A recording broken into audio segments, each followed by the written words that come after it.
আসসালামু আলাইকুম। প্রতিদিন বিকেলে ছাদে আসলে অবশ্য মন ভালো থাকে। ছাদের পরিবেশটা অনেক সুন্দর। পাখির কিচিরমিচির কারণে এখন বসন্তকাল শুরু হয়ে গেছে। দেখুন পরিবেশটা অনেক সুন্দর। এই পাশে আম্মু কাজ করছে। গাছের মাটি একটু নরম করে দিচ্ছে, এখানে সার দেওয়া হবে হয়তো। যে এখান দিয়ে সার দিবে। সার বলতেই যে সরিষার খোল, এটা ভিজিয়ে রেখেছিল। সরিষার খোলকে নাকি গাছের অমৃত সার বলা হয়। এখন আমার ওয়াইফ বেগুনটা ছিঁড়বে। মাশাআল্লাহ অনেক বড় হয়েছে বেগুনটা। আর গাছ উপরে ফেলো না। এই যে বেগুনটা। আরো একটা ছিঁড়েছি, দেখো এই যে এটা কত বড়। আলহামদুলিল্লাহ, সবই আল্লাহর দান। টমেটো আলহামদুলিল্লাহ মাঝে মাঝেই ছিঁড়ে নিয়ে যাচ্ছি, তাও আবারও পেকেছে। গতকালই নিয়ে গিয়েছিলাম, আবারও পেকে গিয়েছে। ইনশাআল্লাহ আগামীকাল হয়তো তুলতে পারবো এগুলো।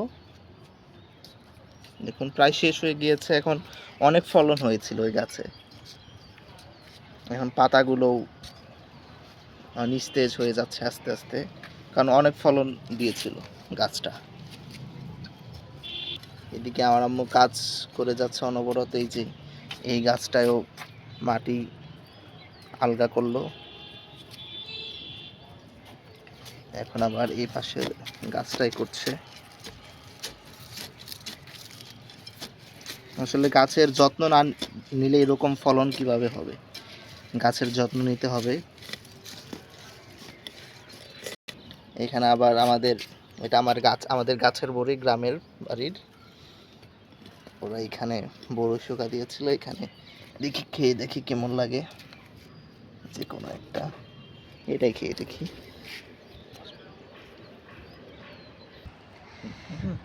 খেয়ে দেখি কেমন লাগে। এখনই তো আমার জিভে জল চলে আসছে। টক টক ছিল, তার মধ্যে এখানে কিছু লবণ আর হয়তো মরিচের গুঁড়ো দেওয়া হয়েছিল, এর জন্য আরও মজা লাগছে। আসেন আমাদের এই পাশে আচ্ছা, ছাদে হাঁটাহাঁটি করলে বিকেলে মজাই লাগে। পরিবেশটাও শান্ত থাকে, রোদও থাকে না। এ পাশের পরিবেশটা অনেক সুন্দর। দেখাও। আমাদের বাসার আশেপাশে অবশ্য গাছপালা বেশি, আর শহরের কেন্দ্র থেকে একটু সাইডে পড়েছে, এর সীমানার সাইডে শহরের ভাবট আছে, আবার গ্রাম্য একটা পরিবেশে পাওয়া যায়। গাছপালা আছে, ভালোই লাগে। এখন আম্মু আলু উঠাবে, দেখি আলু কি অবস্থা। আলু নাকি একটু নিচে গেড়ে দিলেই নাকি হয়। এইটা একটা আলু। এটা কতটুকু দিছিলাম আম্মু? এতটুক। বাহ, ছোট। আলু সমস্যা কি? আলু পচে যাওয়ার থেকে এরকম সতেজ থাকা ভালো না? রাখো এখানে,